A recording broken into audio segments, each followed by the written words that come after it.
ഞാനൊരു simple question ചോദിച്ചോട്ടെ, ദൈവം കൂടെയുള്ള മനുഷ്യൻ പേടിക്കോ? പേടിക്കോ? നിങ്ങൾക്ക് പേടിയുണ്ടോ? എന്തോ എന്തോ അടുത്തതള്ളു. നിങ്ങൾക്ക് പേടിയില്ല? പേടിയില്ല? ദൈവം കൂടെയുള്ള മനുഷ്യൻ ടെൻഷൻ അടിക്കോ? ടെൻഷൻ അടിക്കോ? ഇല്ല. നിങ്ങൾക്ക് ടെൻഷൻ ഉണ്ടോ? ടെൻഷൻ ഉണ്ടോ? ഇല്ല എന്ന് പറഞ്ഞ എൻ്റെ കർത്താവേ, ജീവിതത്തിൽ ചിന്തിച്ചു നോക്കിയേ, ദൈവം കൂടെയുള്ള മനുഷ്യൻ എന്തിനാ പേടിക്കണേ? വിശുദ്ധ പൗലോസ് റോമാക്കാർക്ക് എഴുതിയ ലേഖനം 8-ാം അധ്യായം 31-ാം തിരുവചനം ഒന്ന് എടുക്കാമോ ആർക്കെങ്കിലും? വളരെ സുന്ദരമായൊരു വചന, റോമർ 8:31. റോമർ 8:31 കാണാപ്പാടം പഠിക്കേണ്ട ഒരു വചനം കേട്ടോ. കറക്റ്റ്. ദൈവം നമ്മുടെ പക്ഷത്തെങ്കിൽ ആര് നമുക്ക് എതിര് നിൽക്കും? ദൈവം നമ്മുടെ കൂടെ ഉണ്ടെങ്കിൽ നമുക്ക് ആരാ എതിര് നിൽക്കണേ? ദൈവം നമ്മുടെ പക്ഷത്തുണ്ടെങ്കിൽ പിന്നെ നമ്മളെന്തിനാ പേടിക്കണേ? ദൈവം കൂടെയുള്ള മനുഷ്യനെ എന്തിനാ ടെൻഷൻ അടിക്കണേ? നീ ദൈവത്തിന്റെ കൂടെ ഇരിക്കി, ദൈവം നോക്കിക്കോളും. നമ്മൾ ബൈബിളിലെ കണ്ടുമുട്ടുന്ന 2 വ്യക്തികളുണ്ട്, മർത്തയും മറിയവും. ലാസറിന്റെ സഹോദരിമാരായിരുന്നിട്ടാ. ഒരിക്കലും ഈശോ അവരുടെ വീട്ടിൽ ചെല്ല, നല്ല കൂട്ടുകാരനാ ഈശോ, മർത്തയുടെ മറിയത്തിന്റെ. ഈശോ വീട്ടിൽ ചെന്ന് കഴിഞ്ഞപ്പോ മർത്ത എന്ത് ചെയ്തോണ്ടിരിക്കായിരുന്നു? മർത്ത എന്ത് ചെയ്തു? ഒത്തിരി കാര്യങ്ങളെ കുറിച്ച് ഇങ്ങനെ ചിന്തിച്ചോണ്ട് നടക്കായിരുന്നു. കാരണം ഈശോയ്ക്ക് നല്ല ഫുഡൊക്കെ കൊടുക്കണം, നല്ല കാര്യങ്ങളൊക്കെ ചെയ്യണം. അപ്പൊ ഒത്തിരി ടെൻഷൻ അടിച്ച് പണിയൊക്കെ ചെയ്തോണ്ടിരിക്കുക. മറിയ എന്ത് ചെയ്തു? ഈശോയുടെ അടുത്തിരുന്നു എന്നുള്ളതാ. ഈശോയുടെ അടുത്തിരുന്നു. എന്നിട്ട് മർത്ത ചെന്നിട്ട് ഈശോയോട് പറയണ്ട, എൻ്റെ ഈശോയെ അതേ മറിയത്തെ എൻ്റെ അടുത്തേക്ക് ഒന്ന് പറഞ്ഞു വിട്, ഇഷ്ടം പോലെ പണിയുണ്ട്. ഈശോയുടെ ഡയലോഗ് എന്തായിരുന്നു? മർത്ത, നീ പലവിധ കാര്യങ്ങളെ കുറിച്ചും വ്യഗ്രചിത്തയും ഉത്കണ്ഠാകുലയും ആയിരിക്കുന്നു. ഞാൻ POC ബൈബിളായിരിക്കും പറയണേ കേട്ടോ, ഇച്ചിരി വചനത്തിന് വ്യത്യാസം ഉണ്ടാവും, അത് നിങ്ങൾ മനസ്സിലാക്കണേ. നീ പല കാര്യങ്ങളെ കുറിച്ചും വ്യഗ്രചിത്തയും ഉത്കണ്ഠാകുലയും ആയിരിക്കുന്നു. മറിയം നല്ല ഭാഗം തെരഞ്ഞെടുത്തു. മറിയം തെരഞ്ഞെടുത്ത നല്ല ഭാഗം എന്നിട്ടായിരുന്നു ഈശോയുടെ അടുത്തിരുന്നു എന്നുള്ളതാ. എൻ്റെ മക്കളെ, ഈ 2025 എനിക്ക് നിങ്ങളോട് പറയാനുള്ള ഏറ്റവും പ്രധാനപ്പെട്ട കാര്യം, ഈശോയുടെ അടുത്തിരിക്കും. എന്ത് വന്നാലും ഈശോയുടെ അടുത്ത് ഇരിക്കും. എത്ര സങ്കടം ഉണ്ടെങ്കിലും ഈശോയുടെ അടുത്തിരിക്കും. എത്ര വലിയ ബുദ്ധിമുട്ടാണെങ്കിലും ഈശോയുടെ അടുത്തിരിക്കും. കർത്താവ് നോക്കിക്കൊള്ളുന്നു നിന്നെ. യെശയ്യാ പ്രവാചകന്റെ പുസ്തകം 40-ാം അധ്യായം 31-ാം തിരുവചനം, വളരെ സുന്ദരമായ ഒരു വചനം കേട്ടോ. യെശയ്യാ 40:31 ആർക്കെങ്കിലും അറിയോ? എന്നാൽ ദൈവത്തിൽ ആശ്രയിക്കുന്നവർ വീണ്ടും ശക്തി പ്രാപിക്കും, അവർ കഴുകന്മാരെ പോലെ ചിറകടിച്ചുയരും, അവർ ഓടിയാലും ക്ഷീണിക്കുകയില്ല, നടന്നാൽ തളരുകയില്ല. ദൈവത്തിൽ ആശ്രയിക്കുന്ന മനുഷ്യർക്ക് അത് പറ്റണേ. നിങ്ങളെല്ലാവരും കൂടി അച്ഛനോട് ചേർന്ന് പറഞ്ഞേ, ദൈവത്തിൽ ആശ്രയിക്കുന്നവർ, ഉച്ചത്തിപ്പറ, ദൈവത്തിൽ ആശ്രയിക്കുന്നവർ, വലുതാരം ഉയർത്തിപ്പറ, ദൈവത്തിൽ ആശ്രയിക്കുന്നവർ വീണ്ടും ശക്തി പ്രാപിക്കും, അവർ പരുന്തിനെ പോലെ ചിറകടിച്ചുയരും, അവർ ഓടിയാലും ക്ഷീണിക്കുകയില്ല, നടന്നാൽ തളരുകയില്ല. മതി. എങ്ങനെയുള്ള മനുഷ്യരാ? ദൈവത്തിൽ ആശ്രയിക്കുന്ന മനുഷ്യര്. നീ ദൈവത്തിൽ ആശ്രയിക്കുന്ന മനുഷ്യനാണോ? നീ എത്ര ക്ഷീണിച്ചാലും തളർന്നു പോകില്ല. കാരണം ദൈവമുണ്ട് നിനക്ക്. എന്തിനാ പേടിക്കണേ? ഈ ലോകത്തെ നിയന്ത്രിക്കുന്ന സർവശക്തനായ ദൈവം നിന്റെ കൂടെ ഉള്ളപ്പോ നീ എന്തിനാ പേടിക്കണേ? നീ എന്തിനാ സങ്കടപ്പെടണേ? ദൈവമല്ലേ നിന്നെ നോക്കാൻ. വിശുദ്ധ യോഹന്നാന്റെ സുവിശേഷം 11-ാം അധ്യായം 40-ാം തിരുവചനം നമുക്കറിയാവുന്നൊരു വചന. യോഹന്നാൻ 11:40 വിശ്വസിച്ചാൽ നീ ദൈവത്തിന്റെ മഹത്വം കാണുന്നു. നീ വിശ്വസിക്കുക തമ്പുരാന്റെ അടുത്തിരുന്ന്. ഈ 2025 ഈ ആദ്യത്തെ ആഴ്ചയിലായിരിക്കുമ്പോൾ എനിക്ക് എല്ലാ മക്കളോടും പറയാനുള്ള കാര്യം, എത്ര വലിയ പ്രതിസന്ധി ഉണ്ടെങ്കിലും തമ്പുരാന്റെ അടുത്തിരിക്കും. ഈശോയുടെ അടുത്തിരിക്കും. എത്ര സങ്കടത്തിന്റെ നടുവിൽ ഈശോയെ എന്ന് വിളിച്ചിരിക്കും. ഞാനൊക്കെ ജീവിതത്തിൽ ചെയ്യുന്നൊരു കാര്യമാണ്. എത്ര സങ്കടം ഉണ്ടെങ്കിലും ഞാനെന്തറിയോ, ഞാൻ മനുഷ്യരോടൊന്നും പറയാറില്ല. ആരോടും പറയാറില്ല. ഞാൻ മനുഷ്യരോട് ആരോടും പറയില്ല. പ്രാർത്ഥിക്കണോട്ടോ എന്നോ പറയാറില്ല. ഞാൻ പറയുന്ന പറയും, ദൈവത്തിന്റെ അടുത്ത് പോയിരിക്കും. എൻ്റെ ദൈവമേ, നീ മാത്രമേ എനിക്കുള്ളൂ. നീ എന്നൊന്ന് അനുഗ്രഹിക്കുക, എൻ്റെ കൂടെ വാ, എൻ്റെ ജീവിതത്തെ ഒന്ന് ചേർത്ത് പിടിക്കുക, എനിക്ക് വേണ്ടതൊന്നും താ, എനിക്ക് നീ മാത്രമേ ഉള്ളൂ. എത്ര സങ്കടത്തിന്റെ നടുവിൽ ഞാൻ പ്രാർത്ഥിക്കുന്ന ഒരു പ്രാർത്ഥനയതാ, ദൈവമേ നിനക്ക് വേണ്ടി വന്നതാ, എൻ്റെ കൂടെ ഉണ്ടാവണം കേട്ടോ. എത്ര സങ്കടം ഉണ്ടെങ്കിലും കൂടെ ഉണ്ടാവണം. ഞാൻ നിങ്ങൾ ഓർക്കുന്നതിയോ, ഞാനിങ്ങനെ ധ്യാനിപ്പിക്കാൻ പോകേണ്ട ഒരു അച്ഛനല്ല. ഇപ്പോൾ ഒത്തിരി ധ്യാനത്തിന് പോകുന്നുണ്ട്. എല്ലാ ദിവസവും ഇപ്പോൾ കൺവെൻഷനാ, എല്ലാ ദിവസവും അങ്ങനെ പോകേണ്ട ഒരു അച്ഛനല്ല. സാധാരണ ഒരു ഇടവക വികാരിയായി സ്വന്തം പള്ളിയിൽ ശുശ്രൂഷ ചെയ്യേണ്ട ഒരു അച്ഛനാ. പക്ഷേ ഇന്ന് ഞാൻ ഒത്തിരി പോകുന്നത് ധ്യാന മേഖലയിലേക്കാണ്. ഒത്തിരി പള്ളികളിൽ ധ്യാനിപ്പിക്കാൻ പോകുന്നുണ്ട് ഇപ്പോൾ, ഒത്തിരി പള്ളികളിൽ കർത്താവിൻ്റെ കൃപ കൊണ്ട്. എൻ്റെ മികവ് കൊണ്ടോ എൻ്റെ പാണ്ഡിത്യം കൊണ്ടോ ഒന്നുമല്ല, കർത്താവ് കൊണ്ടുപോകണതാ. എനിക്ക് അതിനുള്ള വെളിവുള്ളൂ. കുറച്ച് വചനങ്ങളറിയാം, പിന്നെ കുറച്ച് പറയാനറിയാം. അത് തമ്പുരാൻ തന്നതാ, അല്ലാണ്ട് എൻ്റെ കഴിവല്ല. പക്ഷെ കർത്താവ് ഇങ്ങനെ കൊണ്ടടക്കാം. ഞാൻ പലപ്പോഴും കർത്താവിനോട് ചോദിച്ചിട്ടുണ്ട്, കർത്താവേ നീ പറയണ അത്രം, നീ വിചാരിക്കണ അത്രം, അല്ലെങ്കിൽ നീ മറ്റു അച്ഛന്മാർക്ക് കൊടുത്തത്രം വെളിവോ ബുദ്ധിയോ ഒന്നും എനിക്കില്ല. അത്യാവശ്യം പഠിച്ചു, അത്രേ ഉള്ളൂ. അത്യാവശ്യം വചനം അറിയാം, അത്രേ ഉള്ളൂ. കുറെ അനുഭവങ്ങളുണ്ട് ജീവിതത്തിൽ, കുറെ ദുരിതങ്ങളിലൂടെ കടന്നു പോയിട്ടുണ്ട് കർത്താവിൻ്റെ കൃപ കൊണ്ട്. അതുകൊണ്ട് ഇങ്ങനെ പോയി കിടക്കാം. ഞാൻ എപ്പോഴും പറയാറുണ്ട്, ഞാനിങ്ങനെ പ്രസംഗിക്കാൻ പോകേണ്ട ഒരു അച്ഛനല്ല, ഒരു പള്ളിയിൽ സ്വസ്ഥമായിട്ട് ഇരിക്കേണ്ട ഒരു അച്ഛനാ. പക്ഷെ എന്തുകൊണ്ടാണ് ഞാനിങ്ങനെ പോകണമെന്നറിയോ? എൻ്റെ ജീവിതത്തിൽ ഒരു അനുഭവം കൊണ്ടാ. എന്താ അനുഭവം എന്നറിയോ? എൻ്റെ അപ്പൻ്റെ ക്യാൻസറാ. എൻ്റെ ജീവിതത്തിൽ എൻ്റെ ദൈവം തന്ന ഏറ്റവും വലിയ സമ്മാനമായിരുന്നു എൻ്റെ അപ്പൻ്റെ ക്യാൻസർ. നിങ്ങൾ വിചാരിക്കും, ദൈവമേ ഈ അച്ഛനും തൊട്ട് ഈ പറയണേ അപ്പന് ക്യാൻസർ കൊടുത്തത് ദൈവത്തിൻ്റെ സമ്മാനമാണ്. ഞാൻ എൻ്റെ ദൈവത്തിൻ്റെ സമ്മാനം എന്ന് വിളിക്കുന്ന മനുഷ്യനാണ്. ബോറടിക്കണ്ട. അറിയോ? ഓക്കെ, നമുക്ക് ഇരുന്ന് മടുത്തോ? ഒന്ന് എഴുന്നേറ്റ് നിൽക്കണോ? വേണ്ടേ? All of you stand up. 1 മണിക്കൂർ കഴിഞ്ഞു കേട്ടോ. എല്ലാം നിങ്ങൾ നല്ല മനുഷ്യരാട്ടോ. നിങ്ങളിങ്ങനെ കണ്ണും പിടിച്ച് എൻ്റെ മുഖത്തേക്ക് നോക്കിയിരിക്കുന്നുണ്ട്. സമയം പോണത് ഞാൻ അറിയണില്ല. ഞാൻ ഇപ്പോഴാണ് എൻ്റെ വാച്ചിലൊന്ന് ശ്രദ്ധിക്കണേ. 1 മണിക്കൂർ കഴിഞ്ഞു നമ്മളിപ്പോൾ തുടങ്ങിയിട്ട്. അപ്പോൾ നിങ്ങൾ ഇരുന്ന് മടുത്തുകൊണ്ട് ഞാനൊന്ന് എഴുന്നേപ്പിച്ചെടുത്തില്ല. ഒന്ന് ഉപ്പുറ്റി ഒന്ന് പൊക്കാമോ? പതൊക്കെ ഒന്ന് സ്ട്രെച്ച് ചെയ്യാമോ? ഉപ്പുറ്റി പൊക്കാന്ന് പറഞ്ഞാൽ, ഉപ്പുറ്റി എന്ന് പറഞ്ഞാൽ മനസ്സിലായോ? ഓ ഭാഗ്യം. ഒന്ന് പതൊക്കെ ഒന്ന് പൊക്കി, ഉപ്പുറ്റി ഒന്ന് പൊക്കി, ജസ്റ്റ് ഒന്ന് പൊക്കി. എന്നിട്ട് വിട്. CC അടഞ്ഞ് തീരാറായതുണ്ടെങ്കിൽ പൊക്കണ്ടാട്ടോ. വില്ലോടത്തും മൂക്കം കുത്തി വീണിട്ട് കർത്താവ് അച്ഛൻ പറഞ്ഞിട്ട് പൊക്കിയതാണെന്ന് പറഞ്ഞുകൊണ്ട് എൻ്റെ അടുത്ത് തന്നെ ഞാൻ പിടിക്കാനൊന്നും വരില്ല.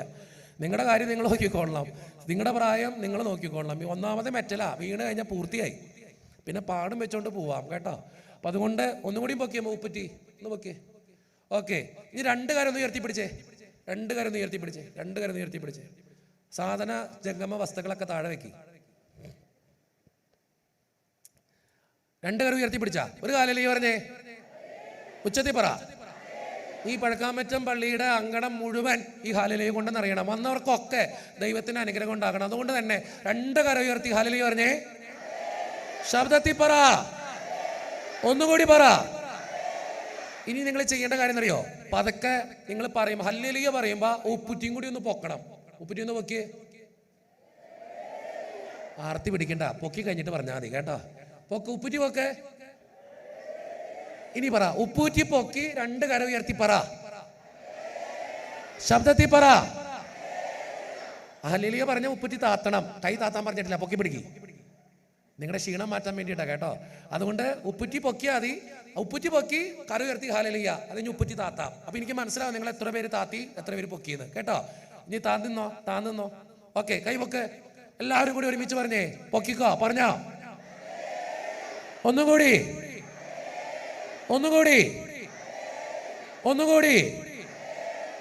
വലത്തോട്ടിരി. ഇപ്പൊ ഏതാ വലത്ത് കർത്താവേ? നിങ്ങളുടെ ഏതാ വലത്തെന്ന് വെച്ചാൽ തിരി. തിന്നണ കൈ നോക്കിയാൽ മതി, അപ്പൊ അതാണ് വലത്ത്. നിങ്ങളുടെ തിന്നണ കൈ ഏത് ഭാഗത്തേക്കാന്ന് വെച്ചാൽ അങ്ങോട്ട് തിരിഞ്ഞാ ഒരു വെല്ലുമിച്ച് കറങ്ങിക്കൊണ്ടിരിക്കുക. അതിനെ എവിടേക്കെങ്കിലും പിടിച്ചു നിർത്ത്. ഓക്കെ, സൈഡിലുള്ളവരൊക്കെ സൈഡ് എന്ന് പറഞ്ഞു കൊടുക്കുക. നമ്മുടെ പള്ളിയുടെ ആ അങ്കണത്തിലുള്ള എല്ലാവരും, അവിടെ താമസിക്കുന്നവര്, നമ്മുടെ പള്ളിയുടെ അതിർത്തി വരെ കേൾക്കണം കേട്ടോ നിങ്ങളുടെ ഹല്ലേലൂയ. കൈവക്ക്, ഉപ്പുറ്റി വെക്കി പറ. ഒന്നുകൂടി.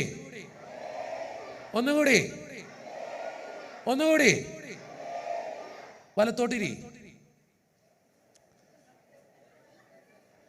അങ്ങോട്ട് തിരിഞ്ഞിക്കണം. നിങ്ങളുടെ വലത്ത് എവിടെയാ? തിന്നണ കൈ നോക്ക്. വലത്തോട്ടിരി. എങ്ങടാ എൻ്റെ പൊന്നടി മോളെ? അങ്ങടിരി. ആ വില്ലിമിച്ച് പിന്നെയും കറങ്ങാ. ആ കൈ പൊക്കി പിടിക്ക്. നമ്മുടെ പള്ളിയുടെ അതിർത്തി വരെ കേൾക്കണം കേട്ടോ. ഇന്ന് കർത്താവിന്റെ ഈ നാമം ഉദ്ഘോഷിക്കപ്പെടണം. 2 കരം ഉയർത്തി പറഞ്ഞേ ഹല്ലേലൂയ. ഒന്നുകൂടി.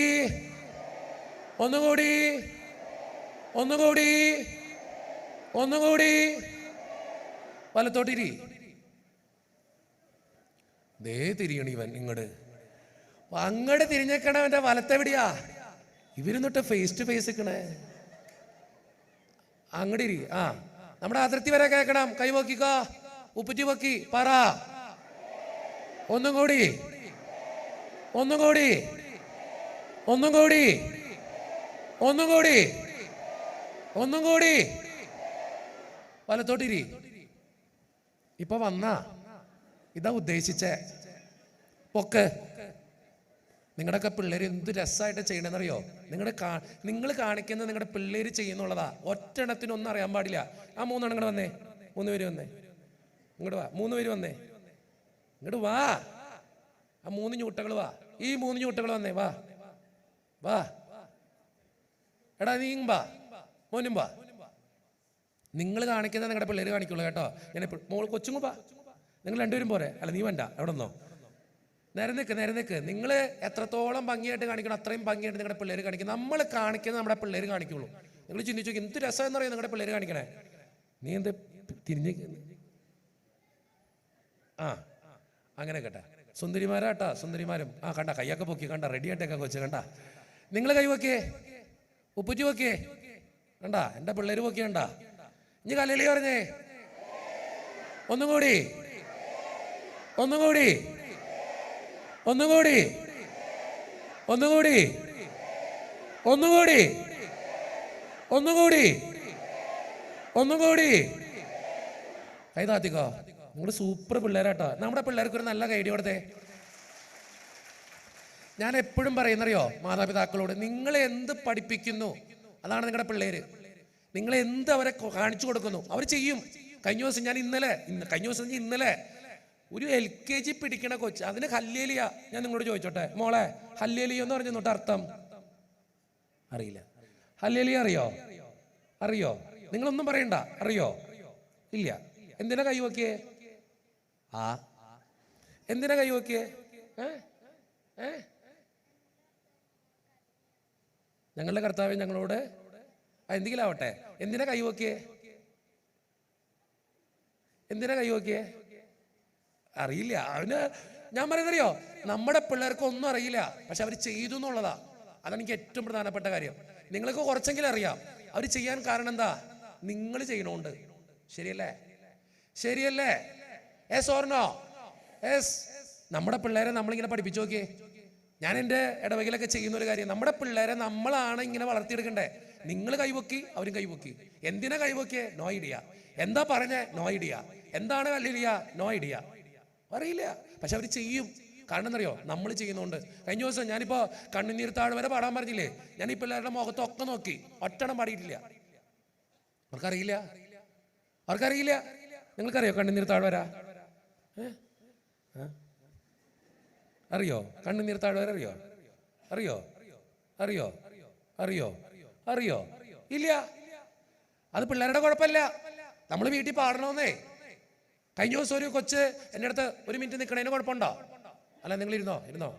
നിങ്ങളെ കഷ്ടപ്പെടുത്തണല്ല, എനിക്കൊരു വിഷമം വരും, അതുകൊണ്ടാണ്.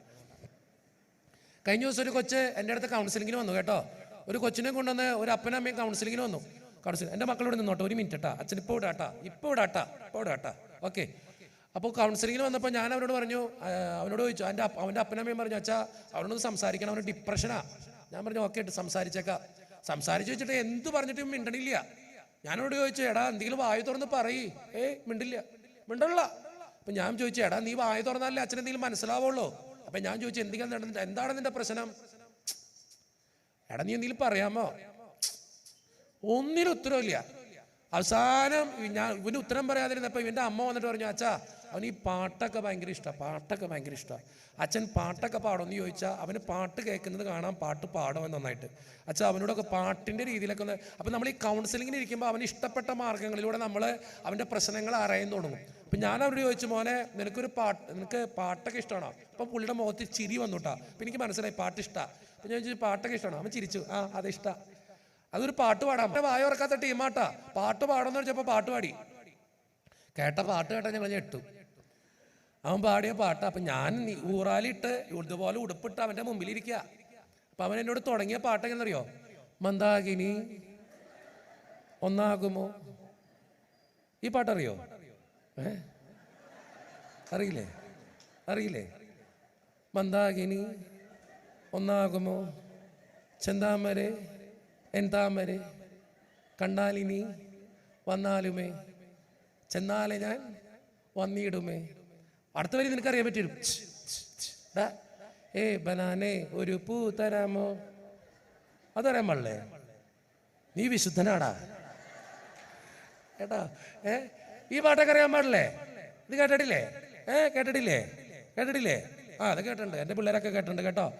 നമ്മുടെ പിള്ളേർക്ക് ഒടുക്കത്തെ ബുദ്ധി. ഞാൻ കാര്യമായിട്ട് പറഞ്ഞ, നിങ്ങൾ 2 പ്രാവശ്യത്തെ വീട്ടിൽ പാടി നോക്കിയേ, നമ്മുടെ പിള്ളേർ പഠിക്കും. പക്ഷെ വീട്ടിൽ പാടണം കേട്ടോ, വീട്ടിൽ പാടണം. ഈ പിള്ളേർ മാത്രമല്ല കേട്ടാ, ഇവിടെ ഇരിക്കുന്ന ഒറ്റ പിള്ളേർക്ക് അറിയില്ല കണ്ണുനിരുത്ത അവിടെ. ഇവരുടെ മാതാപിതാക്കളൊന്നും ഞാൻ വഴക്കറിയില്ല. അത് നിങ്ങൾ പാവങ്ങള് കേട്ടോ. ഇതുങ്ങളെ മുമ്പിലിരിക്കൊണ്ട് ഞാൻ വിളിച്ചെന്ന് മാത്രമേ ഉള്ളൂ. ഇതൊക്കെ നല്ല പിള്ളേരാ കേട്ടോ, നല്ല പിള്ളേരാ. അവർ ഒരു സത്യം പറയാം കേട്ടോ, എനിക്ക് ഇവരെ കുറിച്ച് അഭിമാനമുള്ളൂ. കാരണം ഈ വചനപ്രസംഗം കേൾക്കാൻ ഇതുപോലെ ഫ്രണ്ടിൽ വന്നിരിക്കുന്നുണ്ടല്ലോ ഈ പിള്ളേര്, അല്ലേ? നിങ്ങളുടെ എത്ര പിള്ളേർ ഇവിടെ വന്നിട്ടുണ്ട്? ഇവിടെ വന്ന് ധ്യാനപ്രസംഗം കേൾക്കാൻ വന്നിട്ടുള്ള പിള്ളേരെന്ന് എഴുന്നേറ്റുന്നേ. ആ പിള്ളേർക്ക് കൈയടി കൊടുക്കണമെന്ന് കേട്ടോ. കാരണം ഇന്ന് അങ്ങനെ വിളിച്ച പിള്ളേർ വരില്ല. അവർക്ക് നല്ല കൈയടി കൊടുക്കും. നമ്മുടെ പിള്ളേർക്ക് നല്ലൊരു കൈയടി കൊടുക്കും കേട്ടോ. അവരെ കൊണ്ടുവന്ന മാതാപിതാക്കന്മാർക്ക് പ്രത്യേക അഭിനന്ദനങ്ങൾ കേട്ടോ. കാരണം ഇന്ന് വചനപ്രസംഗത്തിന് കേൾക്കാൻ നമ്മുടെ പിള്ളേരില്ല. വചനങ്ങൾ അറിയാൻ പാടില്ല നമ്മുടെ പിള്ളേർ. എൻ്റെ മക്കളിരുന്നോ? താങ്ക് യു കേട്ടോ. ഞാൻ നിങ്ങളെക്കുറിച്ച് അഭിമാനിക്കുന്നു. പക്ഷേ ഇങ്ങനെ വളർത്തുന്ന പിള്ളേരെ കുറച്ചും കൂടിയും നമ്മുടെ പാട്ടുകളൊക്കെ, നമ്മുടെ ആരാധന രീതികളൊക്കെ ഒന്ന് പഠിപ്പിക്കുന്നത് നല്ലതാ. പക്ഷേ ഈ സിനിമാ പാട്ടൊക്കെ എല്ലാവർക്കും അറിയാം. ഇവരിതൊക്കെ പാടും, കൃത്യമായിട്ട് അറിയാം കേട്ടോ. ഇതൊക്കെ കൃത്യമായിട്ട് നമ്മുടെ പിള്ളേര് ഇന്ന് ഒത്തിരി കൗൺസിലിംഗ്, ഒത്തിരി ബുദ്ധിമുട്ട് അനുഭവിക്കുന്നുണ്ട് കേട്ടോ. ഇന്നത്തെ കാലഘട്ടത്തിൽ നമ്മുടെ പിള്ളേരുടെ പ്രശ്നങ്ങളൊക്കെ കേട്ടാണ്ടല്ലോ. എൻ്റെ ദൈവജനമേ, ഞാൻ ഇന്നും ആകുലപ്പെടാ നമ്മുടെ പിള്ളേരുടെ ഭാവി ഓർത്തിട്ട്.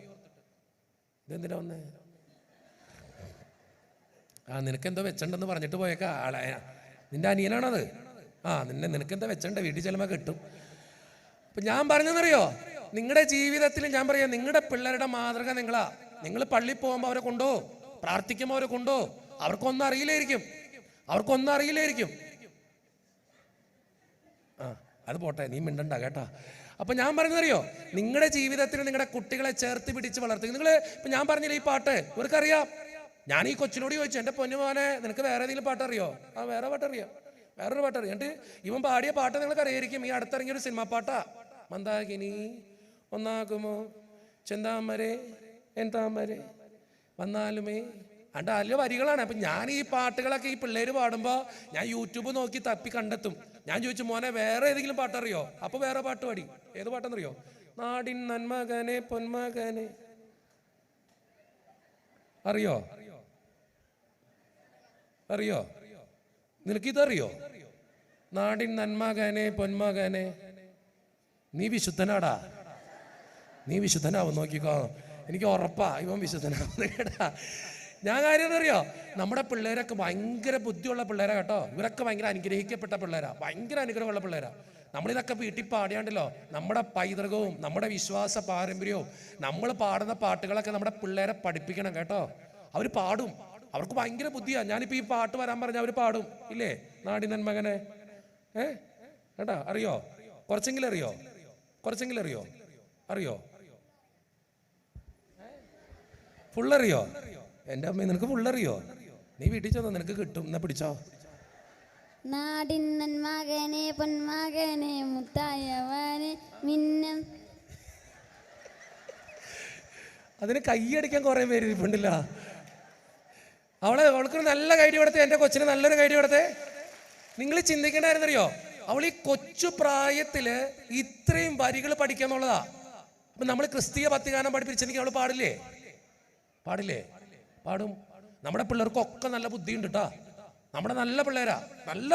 ഞാൻ ഒരിക്കലും അവരെ വഴക്കറിയില്ല. അവരെ എങ്ങനെ ട്രീറ്റ് ചെയ്യുന്നു അതനുസരിച്ച് അവർ വളരുക.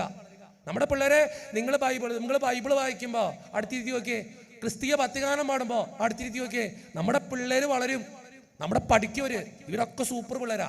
ഇവർ കൃത്യമായിട്ട് നല്ല ബുദ്ധിയുണ്ട്. അതുകൊണ്ട് അവരെ കൃത്യമായിട്ട് പാടുന്നേ. ഇനി നിങ്ങൾ ട്രീറ്റ് ചെയ്യും. നിങ്ങൾ കാരണം അറിയോ, ഇന്നത്തെ കാലഘട്ടത്തിൽ നമ്മുടെ പിള്ളേരൊന്നും സുരക്ഷിതരല്ലടോ. അതുകൊണ്ട് ഞാൻ പറയണേ, ഇപ്പൊ സിമ്പിൾ ഉദാഹരണം, ഞാൻ ഈ പിള്ളേരെ നിർത്തിയിട്ടുണ്ടല്ലോ, ഇവരുടെ കൊച്ചു പ്രായമല്ലേ. ഞാൻ സിമ്പിൾ ക്വസ്റ്റ്യൻ ചോദിച്ചാൽ നിങ്ങൾക്ക് അതിന് ഉത്തരം കിട്ടും. എന്തുകൊണ്ടാ ദൈവത്തിന്റെ ആശ്രയത്തിൽ നിങ്ങളുടെ പിള്ളേരെ വളർത്തണമെന്നും ഈ പുതിയ വർഷത്തിൽ ദൈവത്തിന്റെ കൂടെ ഇരിക്കണമെന്ന് ഞാൻ പഠിപ്പിച്ചതിന്റെ അർത്ഥം. ഞാനൊരു സിമ്പിൾ ഉദാഹരണം കാണിച്ചുതരാം.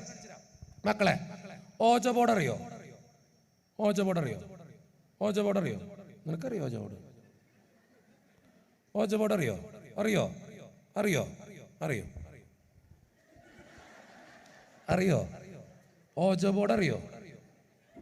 നീ വിശുദ്ധനാ, നീ വേണമെങ്കിൽ അവിടെ ഇവൻ നല്ലൊരു പൈതലാട്ട്, ഇവനൊന്നും അറിയാൻ പാടില്ല. നിനക്കറിയോ ഓജോ ബോർഡ്? നിനക്കറിയോ? അതറിയാം. നിങ്ങൾക്കറിയോ എന്നിട്ട് ഓജോ ബോർഡെന്ന്? നിങ്ങൾക്ക് ഓജോ ബോർഡ് എന്തെന്നറിയോ? നിങ്ങൾക്ക് പലർക്കും അറിയാൻ പാടില്ല. നിങ്ങൾ ചിന്തിച്ചു നോക്കേ. ഞാൻ ഈ മൈക്കിലേക്ക് ഒന്ന് കൈമാറാണ്. ഈ മൈക്കിലേക്ക്. മോൻ എത്രയിലാ പഠിക്കണേ? ഒന്നില്. പ്രായം ശ്രദ്ധിക്കണം കേട്ടോ. നാലില്. എൻ്റെ അമ്മേ. കൊള്ളാം. നീ എത്രയിലാ പഠിക്കണെന്ന് എനിക്കറിയോ? അത് മതി. ഭാഗ്യം. നിങ്ങൾ ചിന്തിച്ചു നോക്കിയേ. 1ാം ക്ലാസ്സിൽ പഠിക്കണ ഈ പൈതലിനെ ഓജോ ബോർഡിനെ കുറിച്ച് കേട്ടിട്ടുണ്ട്. നമ്മുടെ പിള്ളേർ ഇന്നത്തെ കാലഘട്ടത്തിൽ സുരക്ഷിതരല്ല. നിങ്ങൾ ചിന്തിച്ചു നോക്ക്. ഇവർക്ക് കേട്ടെന്ന് മാത്രമല്ല, ഇവർക്ക് അറിയാം അതെന്താന്ന്. എനിക്കിന്ന് പിള്ളേരെ കൗൺസിലിങ്ങിനെ കൊണ്ടുവരുമ്പോ പേടിയാ. ഇത്രയും ചെറിയ പ്രായത്തിൽ ഇവർ ഓജോ ബോർഡിനെ കുറിച്ച് കേട്ടു തുടങ്ങി. അവർക്കത് ദൈവവചനം അങ്ങനത്തെ ഉള്ള കാര്യങ്ങൾ അറിയാൻ പാടില്ല പല പിള്ളേർക്കും. നിങ്ങൾ സിമ്പിളായിട്ട്, ഞാനിപ്പോൾ ഈ 1ാം ക്ലാസ്സിൽ പഠിക്കുന്ന 2 എണ്ണത്തിനോട് ചോദിച്ചു നോക്കാം എന്തൊട്ട് ഈ ഓജോ ബോർഡെന്ന്. നിങ്ങൾ ഒരിക്കലും ഈ കൊച്ചുങ്ങളിങ്ങനെ വിധി എഴുതി സംസാരിക്കരുത് കേട്ടോ. അവരുടെ പ്രായത്തിൽ അവർക്ക് അറിയതൊക്കെ. ഇവരെ കുറിച്ച് ഞാൻ ഒരു കാര്യം കൂടി, ഇവരെ നിർത്തിയിട്ടാ പറയണേ.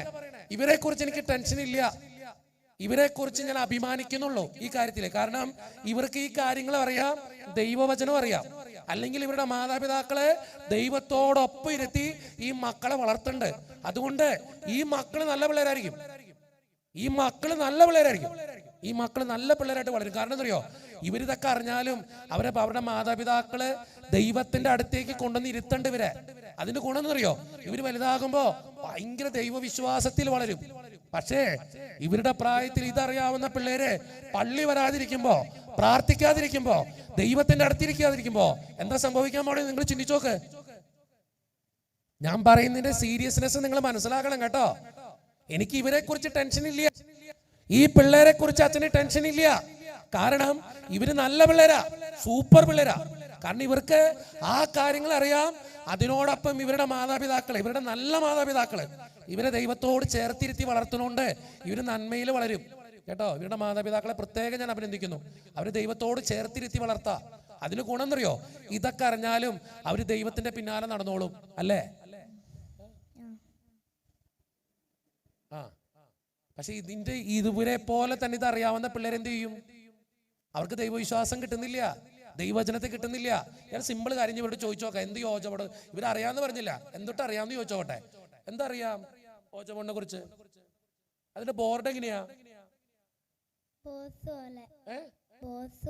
ഒരു ചതുരത്തിന്റെ ബോക്സ് പോലത്തെ. ഓക്കെ. ഇതില് നമ്പേഴ്സ് ഉണ്ടോ? നമ്പേഴ്സ് ഉണ്ട്. ഓക്കെ. ആൽഫബറ്റ്സ് ഉണ്ടോ? ഇംഗ്ലീഷ് അക്ഷരങ്ങൾ ഉണ്ടോ? ഉണ്ട്. അവർക്കറിയാം. 1ാം ക്ലാസ്സിൽ പഠിക്കുന്ന കൊച്ചിനെ അറിയാം. ആൽഫബറ്റ്സ് ഉണ്ട്, നമ്പേഴ്സ് ഉണ്ട്.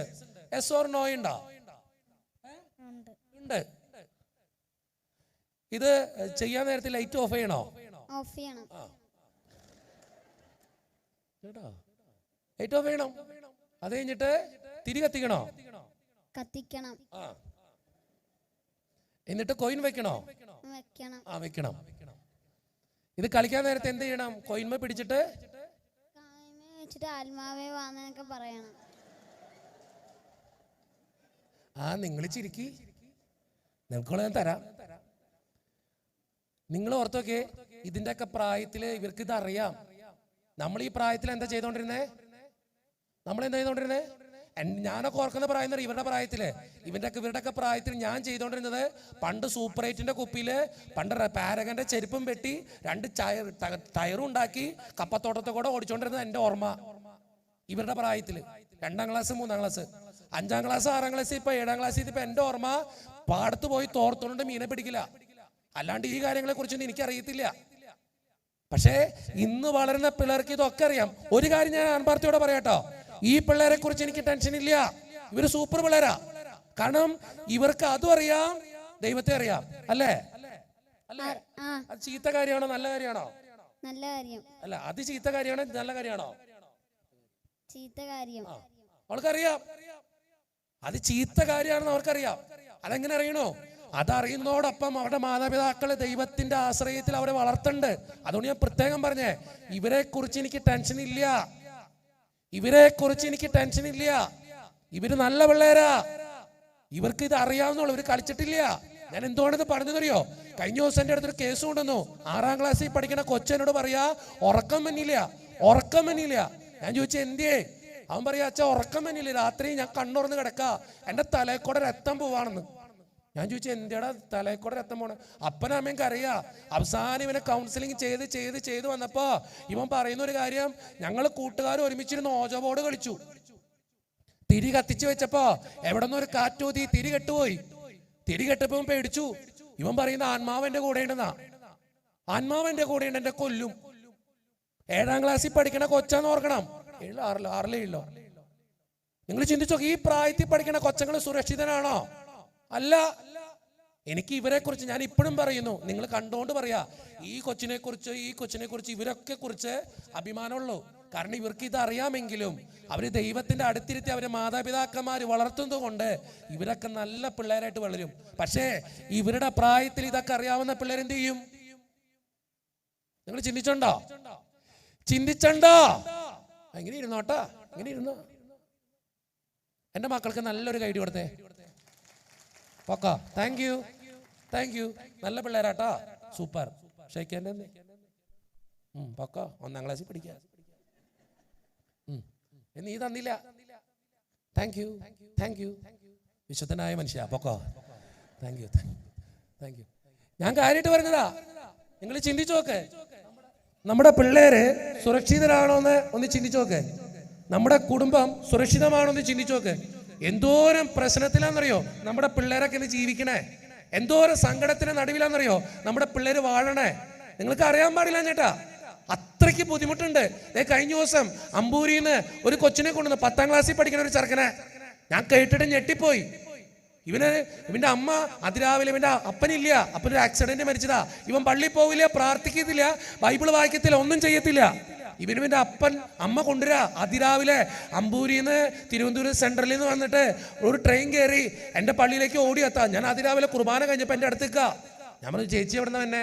അമ്പൂരിന്ന് വരിക. നിങ്ങൾ ഓർക്കണം, തിരുവനന്തപുരം ബോർഡറാ അമ്പൂരി. കേട്ടിട്ടുണ്ടോ? അമ്പൂരി തിരുവനന്തപുരം ബോർഡറാ. അവിടെ നിന്ന് വന്നേക്കാ. ഞാൻ ചോദിച്ചു ചേച്ചി എന്തേ പ്രശ്നം എന്തേ? ചേച്ചി പറയാ അച്ഛാ എനിക്ക് 2 പിള്ളേരച്ഛാ. മൂത്തവൻ 10ാം ക്ലാസ്സിൽ പഠിക്കുക. അച്ഛാ ഇളയവൻ അതിനേക്കാളും താഴെ, 2 പേരാണ് ചെയ്ത്. ഞാൻ ചോദിച്ചു ചേച്ചി എന്താ പ്രശ്നം എന്താ? അച്ഛാ കഴിഞ്ഞ ദിവസം എൻ്റെ വീട്ടിലൊരു സംഭവം ഉണ്ടായിച്ചാ. എന്തൊക്കെ പ്രശ്നം? എന്നോട് ചേച്ചി പറയുന്ന ഒറ്റ കാര്യമുള്ളൂ, എൻ്റെ കൊച്ചിനെ രക്ഷിക്കണം അച്ഛാ, എൻ്റെ കൊച്ചിനെ രക്ഷിക്കണം. ഞാൻ ചോദിച്ചു എന്താ പ്രശ്നം? ചേച്ചി പറയുന്ന കാര്യത്തിലേ ഉള്ളൂ. അച്ഛാ എൻ്റെ ഈ ചെറുക്കൻ എപ്പോഴും കാണുന്നത് ഏലിയൻസ് ആൻഡ് ടൈറ്റൻസ് എന്ന് പറഞ്ഞൊരു മൂവിയാ. എപ്പോഴും യൂട്യൂബിൽ കാണാം. നിങ്ങളുടെ പിള്ളേരൊക്കെ കാണുന്നുണ്ടാവും, എനിക്കറിയത്തില്ല. ഞാൻ പറഞ്ഞു ചേച്ചിയെ അത് സാധാരണ നമ്മുടെ പിള്ളേരൊക്കെ കാണുന്ന കാര്യമില്ലേ, ചേച്ചിക്ക് എന്തിനാണ് കുഴപ്പം? അപ്പൊ ചേച്ചി പറയാം അതല്ല അച്ഛാ, അവനത് കണ്ടോട്ടെ. ഞാൻ എൻ്റെ മൊബൈൽ ഫോൺ കണ്ടിട്ട് അവൻ നോക്കണേ. അപ്പൊ അതുകൊണ്ട് എനിക്ക് ഫോണില് ഇവനെപ്പോഴും ഞാൻ യൂട്യൂബ് തുറക്കുമ്പോൾ ഇവൻ കാണുന്നത് കൊണ്ട് എപ്പോഴും ഇത് കയറി വരും. അതുകൊണ്ടാ അച്ഛാ ഞാനത് പറഞ്ഞേ. ഞാൻ പറഞ്ഞു ചേച്ചി ഇന്ന് സാധാരണ പിള്ളേരൊക്കെ ഇത് കാണുന്നുണ്ട്. അതല്ല അച്ഛാ, അതിൽ എപ്പോഴും വെട്ടും കുത്തും അടിയും ഇടിയും കേസുകളാ. ഞാൻ ഇടയ്ക്ക് അത് കാണുമ്പോൾ എനിക്ക് തന്നെ പേടിയാവണ്ട എൻ്റെ കൊച്ചെന്തിങ്ങനെ കാണണേന്ന്. അപ്പൊ ഞാൻ ചോദിച്ചു ചേച്ചി അത് പോട്ടെ, നമ്മുടെ പിള്ളേർ ഇന്ന് കാണുന്ന ഒരു കാഴ്ചയില്ലേ, അത് വിട്ടളേ. അപ്പൊ ചേച്ചി പറഞ്ഞു അതല്ല അച്ഛാ പ്രശ്നം. ഞാൻ പറഞ്ഞു പിന്നെ എന്താ പ്രശ്നം? അച്ഛാ കഴിഞ്ഞ ദിവസം എൻ്റെ വീട്ടില് കുറച്ച് കസിൻസ് വന്നു. ചേച്ചി എന്താ കുഴപ്പം? അച്ഛാ അതല്ല അച്ഛാ, എൻ്റെ വീട്ടിൽ കസിൻസ് വന്നപ്പോൾ ഞങ്ങളുടെ വീട്ടിലൊരു കോഴി ഉണ്ട് അച്ഛാ. അപ്പൊ 2-3 കോഴികളെ വളർത്തണതാ.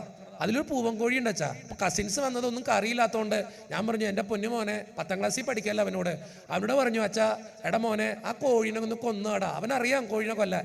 അപ്പൊ ഞാൻ എൻ്റെ വീട്ടിൽ വേറെ ആരില്ല അച്ഛനെ സഹായിക്കാൻ, അവനും അല്ലേ ഉള്ളൂ.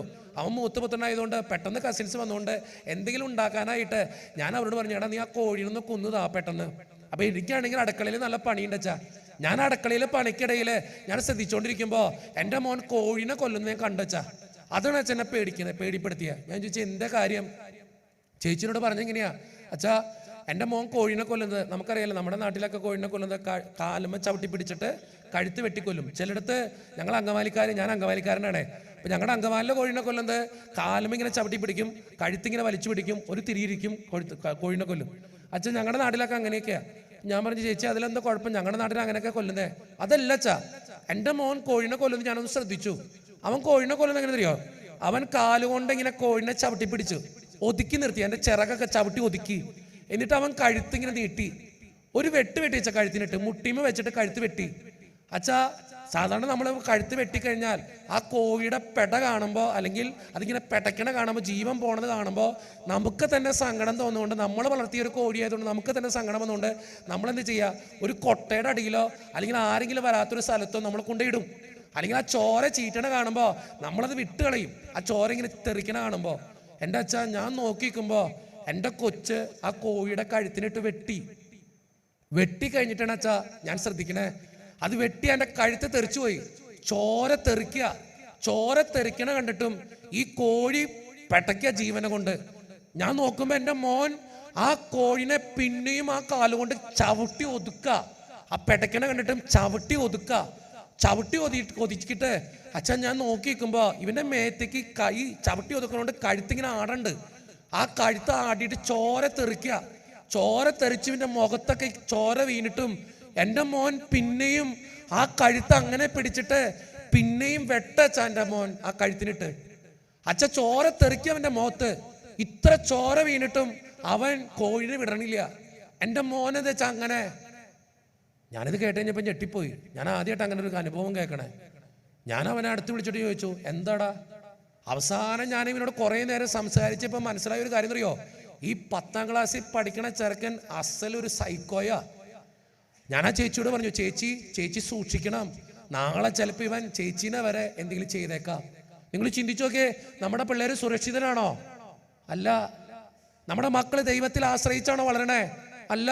ഞാനൊരു സിമ്പിൾ ക്വസ്റ്റ്യൻ ചോദിച്ചോട്ടെ, നിങ്ങളുടെ മക്കൾ ഡ്രഗ്സ് യൂസ് ചെയ്യുന്നില്ല നിങ്ങൾക്ക് ഉറപ്പുണ്ടോ? മയക്കുമരുന്ന് കുറച്ച് നാൾ മുമ്പ് ഞാൻ പത്തനംതിട്ട സൈഡിൽ ഒരു ക്ലാസ് എടുക്കാൻ ചെന്നപ്പോൾ ഞാനിങ്ങനെ ലഹരികളെ കുറിച്ച് ക്ലാസ് എടുക്കുന്ന സമയത്ത് ഒരു പെൺകൊച്ച് എഴുന്നേറ്റ് എന്നോട് ചോദിച്ചൊരു ചോദ്യമുണ്ട്. ഞാൻ പറഞ്ഞു, ഞാൻ അത്യാവശ്യം എനിക്ക് അറിയാവുന്ന പോലീസുകാരോടൊക്കെ ചോദിച്ച് ഞാൻ ഇങ്ങനെ മയക്കുമരുന്നിൻ്റെ ക്ലാസ് എടുക്കുന്ന സമയത്ത് എല്ലാം ഇങ്ങനെ പവർ പോയിന്റ് പ്രസന്റേഷൻ ചെയ്യുക, മക്കൾ ഇതിൻ്റെ ബുദ്ധിമുട്ടുകൾ ഇതൊക്കെയാന്ന് പറഞ്ഞുകൊണ്ട്. അപ്പോൾ ഒരു പെൺകൊച്ച് എഴുന്നേറ്റ് എന്ന് പറഞ്ഞു, അവളെ 9ാം ക്ലാസ്സിൽ പഠിക്കണം നദാനിയ, അവളുടെ പേര് ഞാൻ മറക്കില്ല, അവളുടെ ക്ലാസ്സും ഞാൻ മറക്കില്ല, 9ാം ക്ലാസ്സിൽ പഠിക്കണം നദാനിയ. അവളെ എഴുന്നേറ്റ് എന്നോട് പറഞ്ഞൊരു കാര്യമുണ്ട്, അച്ഛാ അച്ഛനൊരു മയക്കുമരുന്ന് വിട്ടു. ഞാൻ ചെയ്ത് 9ാം ക്ലാസ്സിൽ പഠിക്കണ കൊച്ചിട്ടാ, നിങ്ങൾ ഓർക്കണ പ്രായം. അവൾ പറയും ഒരു മയക്കുമരുന്ന് അച്ഛൻ വിട്ടു. ഞാൻ ചെയ്ത് എടി പൊന്നുമോളെ, എനിക്കറിയാവുന്ന പോലീസുകാരോടൊക്കെ ചോദിച്ചിട്ടാ ഞാനിത് ചെയ്തേക്കണേ. അവൾ പറയും അച്ചോർണം വിട്ടു. ഞാൻ ചെയ്ത്. അവളെന്നോട് പറഞ്ഞു, അറിയോ കൂള്, നിങ്ങൾക്കറിയോ കൂള് തൊട്ടാന്ന് അറിയോ? നിങ്ങൾക്ക് കൂളെന്ന് വിചാരിക്കുന്ന മറ്റേ തണുപ്പായിരിക്കും. അതല്ല, ഇന്ന് പിള്ളേരുടെ ഇടയിൽ സുലഭമായൊരു സാധനമാണ് കൂള്. ഞാൻ ചോദിച്ചത് എങ്ങനെയാടി? അച്ഛനൊരു വെള്ളത്തുണിയിൽ പൊതിഞ്ഞ് നമുക്ക് കിട്ടും, ഇങ്ങനെ ചുണ്ടിൻ്റെ അടിയിലൊക്കെ ചേട്ടന്മാർ വെക്കണ കണ്ടിട്ടില്ലേ, അതുപോലെ വെക്കണ സാധന. അപ്പം ഞാൻ ചോദിച്ചു, നിനക്കിതെങ്ങനെ അറിയാം? ഞാൻ കണ്ടിട്ടുണ്ട്. അപ്പം ഞാൻ ചോദിച്ചു, നീ ഉപയോഗിച്ചിട്ടുണ്ടോ? ഉപയോഗിച്ചിട്ടുണ്ട്. എവിടെ കിട്ടും? സ്കൂളിൽ കിട്ടും. നിങ്ങൾക്ക് ഉറപ്പുണ്ടോ നിങ്ങളുടെ മക്കൾ സുരക്ഷിതരാന്ന്? നിങ്ങളുടെ മക്കൾക്കൊരു തെറ്റായ ബന്ധമെന്ന് ഉറപ്പുണ്ടോ? ഇങ്ങനെ ഇരുന്നോ ചേട്ടാ, ഇങ്ങനെ ഇരുന്നോ. ഞാൻ എപ്പോഴും പറയും, മക്കളെ ഇന്ന് ലോകം വളരെ വളരെ ദുഷിച്ചൊരു ബുദ്ധിമുട്ടിലേക്കാണ് പോയിക്കൊണ്ടിരിക്കണേ. നമ്മുടെ മക്കളൊക്കെ എന്തോരം തെറ്റായ ബന്ധങ്ങളാണെന്നറിയോ? എന്തോരം ബന്ധങ്ങൾ. ഞാൻ അങ്ങനെയുള്ളവരോടൊക്കെ പറയും, നിങ്ങളുടെ കുടുംബത്തിൽ ദൈവത്തിന് 1ാം സ്ഥാനം കൊടുക്ക്. എന്തിനാ നമ്മുടെ മക്കളൊക്കെ ഇങ്ങനെ വഴിതെറ്റി പോണേ, തെറ്റായ ബന്ധങ്ങളിലേക്ക് പോണേ, തെറ്റായ കാര്യങ്ങളിലേക്ക് പോണേ? അവർക്ക് വേണ്ടത്ര മൂല്യങ്ങൾ കിട്ടണില്ല, ദൈവവിശ്വാസം ഇല്ല. ഞാനൊരു സിമ്പിൾ കാര്യം ചോദിച്ചോട്ടെ, ദൈവവിശ്വാസമുള്ളൊരു പൈതല് തെറ്റായൊരു ബന്ധത്തിന് പോവോ? ഇല്ല. ദൈവവിശ്വാസമുള്ളൊരു പൈതല് തെറ്റായൊരു കാര്യത്തിന് കൂട്ടുക്കോ? ഇല്ല. അവർക്ക് ദൈവവിശ്വാസം കിട്ടണില്ല. ഞാൻ പറഞ്ഞില്ല ഈ പിള്ളേരെ കുറിച്ച് ഞാൻ അഭിമാനിക്കണമെന്ന്. എന്തുകൊണ്ടെന്നറിയോ? ഈ മക്കള് ദൈവവിശ്വാസത്തിൽ വളരുന്നുണ്ട്.